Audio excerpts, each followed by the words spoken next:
Bismillahirrahmanirrahim. I am Muhammad Yasir Idris and hope you all are doing well and good in health. Today we will be discussing one of the important topic of current modern scenario, that is Israel-Palestinian conflict. That why this conflict arises. تو آج ہم بڑی ہی detail میں بات کرنے والے ہیں کہ یہ کیا ایشو ہے، جو مین کور ریزن بیس کیا ہے جس کی وجہ سے اسرائیل اور پیلسٹینین کا آپس میں اتنا سیریس کانفلکٹ ہے، اور کیوں تین religion Christianity, Jews and Muslim اس فلسطین میں وہ جگہ اپنی بنانا چاہتے ہیں، وہاں وہ مقیم ہونا چاہتے ہیں۔ اس کے علاوہ ہم آپ کو آج بتائیں گے کہ جیوز جو ہیں وہ کون تھے، یہ کس پیغمبر کی امت میں سے تھے، ان کے اوپر کون سی کتاب نازل کی گئی، اور ان کے علاوہ brief history of Islam, Christianity and Jewish people. تو رہیے گا ہمارے ساتھ، چلتے ہیں پریزنٹیشن کی طرف۔ اس کے لیے پہلے ہمیں جانا پڑے گا تھوڑی سی اسلام کی بیکورڈ ہسٹری میں۔ سٹارٹ کرتے ہیں پروفٹ ابراہیم علیہ السلام سے۔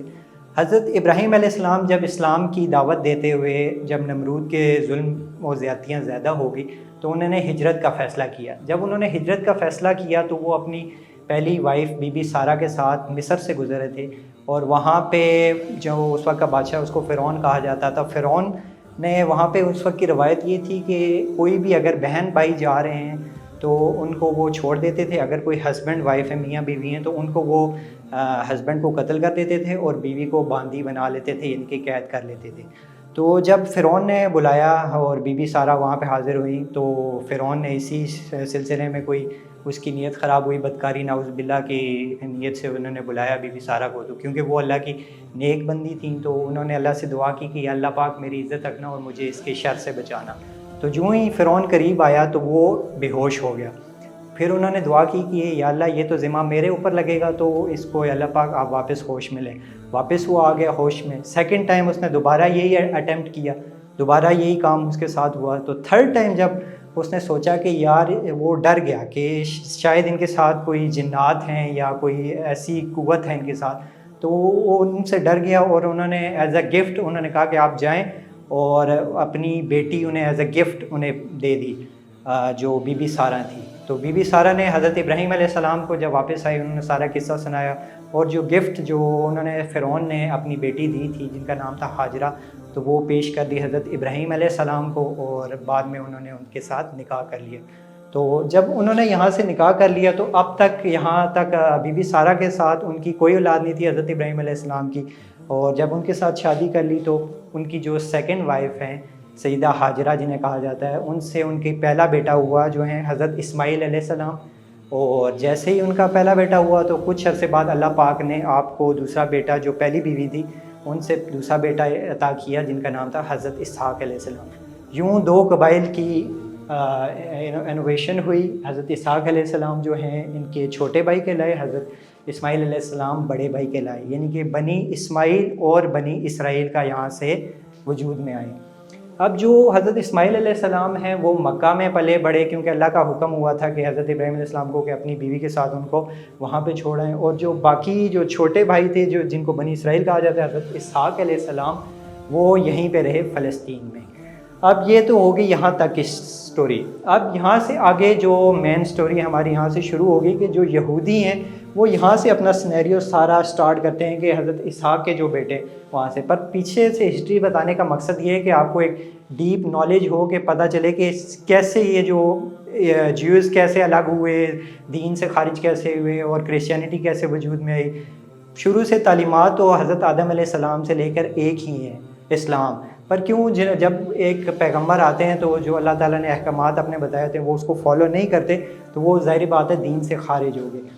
اب حضرت اسحاق علیہ السلام کے اس کو بعد میں ڈسکس کرتے ہیں، جو بنی اسماعیل ہے۔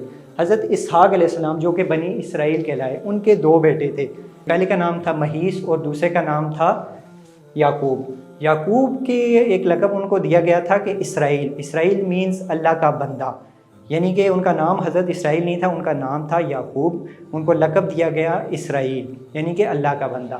اور ان کے آگے 4 شادیاں ہوئی تھیں، ان کے ایک بیٹے کا نام تھا یہودا، تو اسی کی نسبت سے ان کو کہا جاتا ہے یہودی۔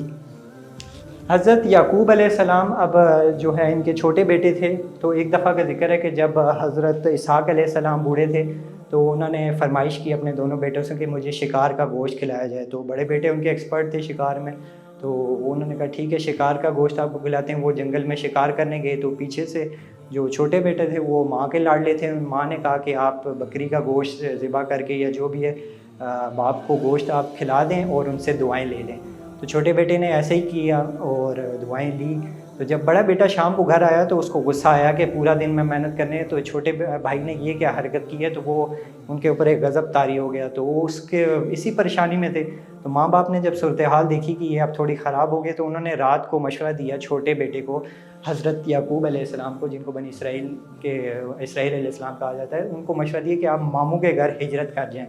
تو صبح کے پہلے پہر میں ہی وہ ہجرت کر کے چلے گئے.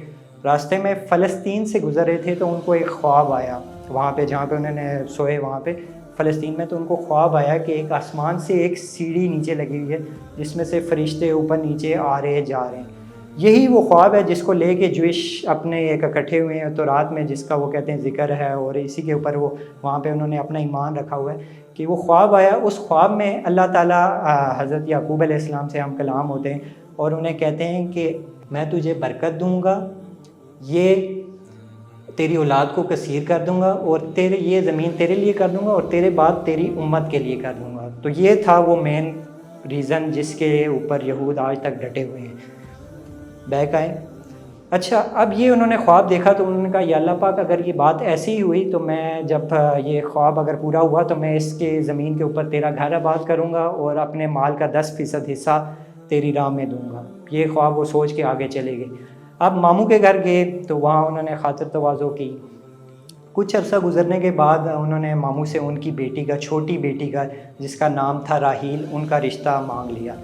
تو ماموں نے کہا ٹھیک ہے اگر آپ 7 سال میری بکریاں چرائیں تو میں آپ کو اپنی بیٹی کا رشتہ دے دوں گا. تو حضرت یعقوب علیہ السلام نے اسی طرح 7 سال بکریاں چرائی, کچھ روایت میں 6 سال آتا ہے. تو بکریاں چرائی تو انہوں نے ان کی بیٹی کے ساتھ شادی کروا دی.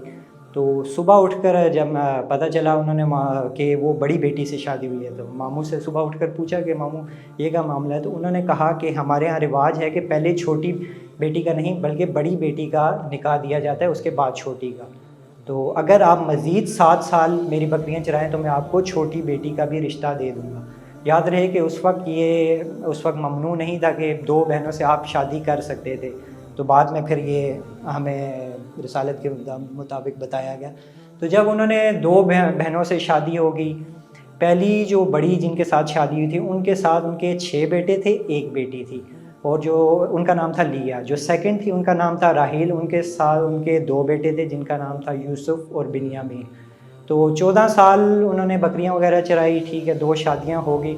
اس کے بعد مزید 5-6 سال وہ وہاں پہ رکے تقریباً 20 سال کے عرصہ, اور پھر انہوں نے کہا کہ اب مجھے جانا ہوگا. تو 20 سال کے عرصے کے بعد جب وہ واپس گھر کی طرف روانہ تھے تو جو ان کے ماموں تھے انہوں نے 2 باندیاں یعنی کہ ایز اے گفٹ کہ یہ میری بیٹیوں کا خیال رکھیں گے, وہ انہیں اپنی بیٹیوں کو پیش کیا, گفٹ دیں, اور بعد میں وہ انہوں نے حضرت یعقوب علیہ السلام کو پیش کی اور انہوں نے ان سے بھی نکاح کر دیا. یعنی کہ کہنے کا مقصد یہ ہے کہ ان کی 4 شادیاں ہو گئی, لیا, راحیل اور 2 باندیاں.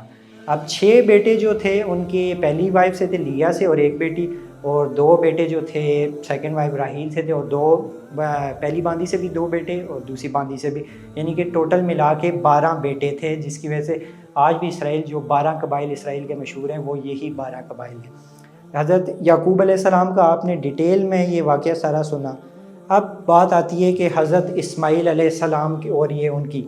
اب یہ بنی اسرائیل جو تھی یہ اللہ کی بڑی لاڈلی قوم تھی, اس پہ اللہ کی بڑی خاص نوازش تھی, من و سلوہ ان کے اوپر اترا, کافی زیادہ مشہور پیغمبر یہاں سے اتارے گئے, نازل ہوئے یہاں پہ, تو ان کے اوپر اللہ کا بڑا خاص فضل تھا. ان کے کچھ پہلے میں آپ کو مشہور پروفٹس کے نام بتا دیتا ہوں, اس کے بعد ہم چلتے ہیں جہاں سے ہمارے آخری نبی آئے. اب یہاں سے دیکھیں آپ ان کے فیمس پروفٹ حضرت دانیال علیہ السلام, حضرت یوسف علیہ السلام, حضرت ایوب علیہ السلام. اچھا, اب حضرت موسیٰ علیہ السلام جو تھے اور حضرت ہارون علیہ السلام تھے, یہ بھائی تھے. حضرت ہارون علیہ السلام کا بھی ایک بڑا مقام ہے. حضرت موسیٰ علیہ السلام پہ تورات نازل ہوئی اور یہ اسی کو فالو کرتے ہیں یہودی. تورات تک یہ پہلی کتاب تھی آسمانی, اس کو فالو کیا.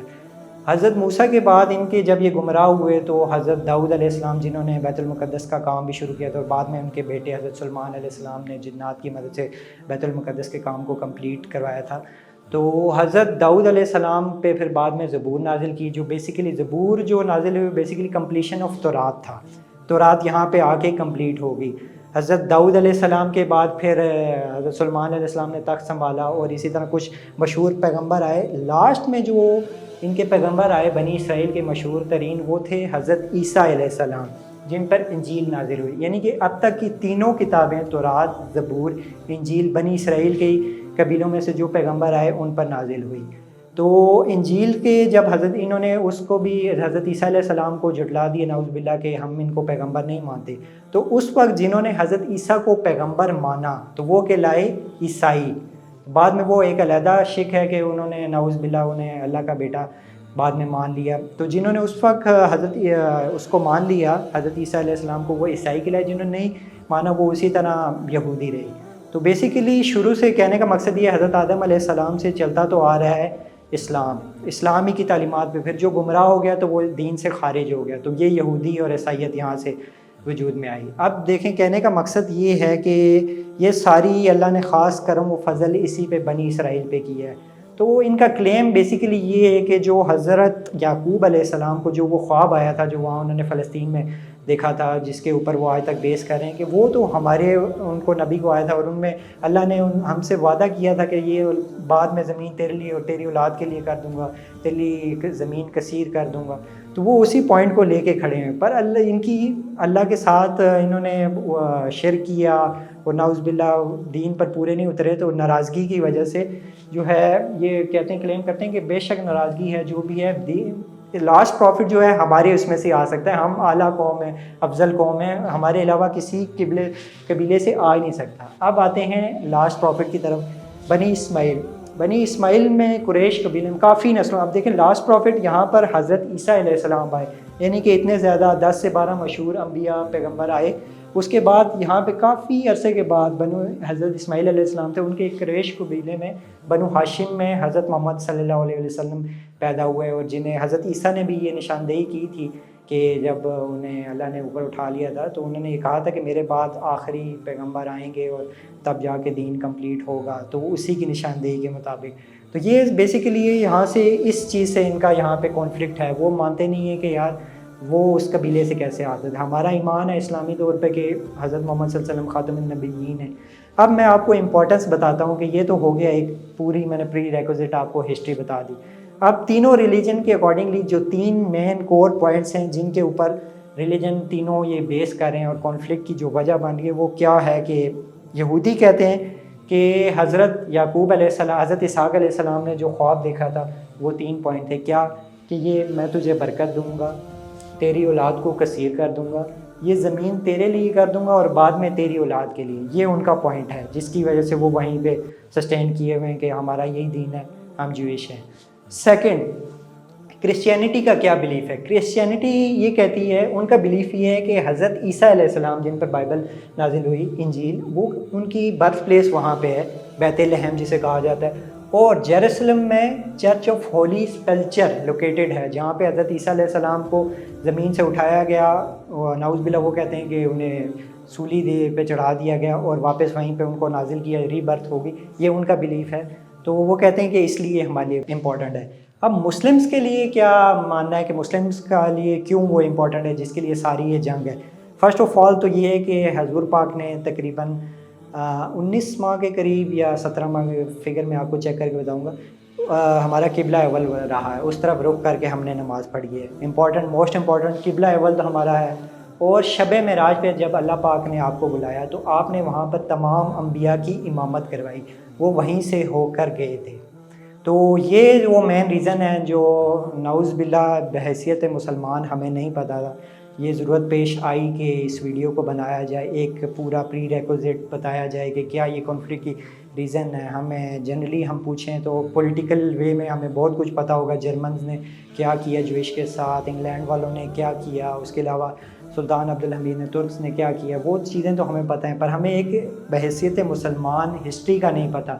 نعوذ باللہ. تو یہ اس لیے بتانے کا مقصد یہ تھا کہ یہ اتنی امپورٹنٹ چیز یہ کیوں ہے، تینوں ریلیجن کا یہ کانفلکٹ کیوں آ رہا ہے. تو اس کے سلوشن یہی ہو سکتا ہے کہ ہم اس کی حفاظت کریں بحیثیت مسلمان، کیونکہ ہمارا وہ قبلہ اول ہے اور وہ غیر قانونی طور پر وہاں آئے ہوئے ہیں. ان کا یہ ماننا ہے کہ یہ ہماری جگہ ہے، ان کو یہاں سے نکالا جائے. So conclusion of the story is that تینوں مذاہب کے لیے یہ بڑا امپورٹنٹ ہے. تو بحیثیت مسلمان ہم کیا کر سکتے ہیں؟ ہمیں سب سے پہلے تو ان کے لیے دعا گو ہونا چاہیے، اور جو لوگ مالی طور پہ مضبوط ہیں ان کو ان کی امداد کے لیے کچھ کرنا چاہیے. اس کے علاوہ جو سب سے مین ریزن ہے کہ ایز اے مسلم ہم سب کو ایک پلیٹ فارم پہ ہونا چاہیے تاکہ ایک میسج جائے یہودی کمیونٹی جو بھی ہے کافروں کو کہ یار یہ مسلمان ہے. آج مسلمان کیوں کمزور ہے کہ مسلمان جنگ سے ڈر رہا ہے، وہ اس کے دل میں وہ خوف پیدا ہو گیا مرنے کا. تو اسی لیے ہم دن بہ دن پیچھے سے پیچھے تر جاتے جا رہے ہیں. تو ہمیں ایک پلیٹ فارم پہ ہونا ہوگا اور ان کے لیے دعا گو، نہ صرف ایک اچھا ہمیں اپنے طور پہ ہم ایک کوئی نہ کوئی سوشل میڈیا جس کا انفلوئنس ہے، جس کا جہاں تک کوئی انفلوئنس ہے وہ اس میں پیش ہو ان کی مدد کے لیے. جو پیسوں کے طور پہ ان کو مدد کر سکتا ہے وہ ان کے ساتھ کرے جو سوشل میڈیا میں ہیں. اس کے علاوہ جہاں جہاں حکومتی سطح پر میری تمام مسلمانوں سے یہی گزارش ہے کہ خدا را اپنے دل میں خدا کا خوف پیدا کریں اور ان کے لیے آواز بلند کریں. بہت شکریہ. اللہ حافظ.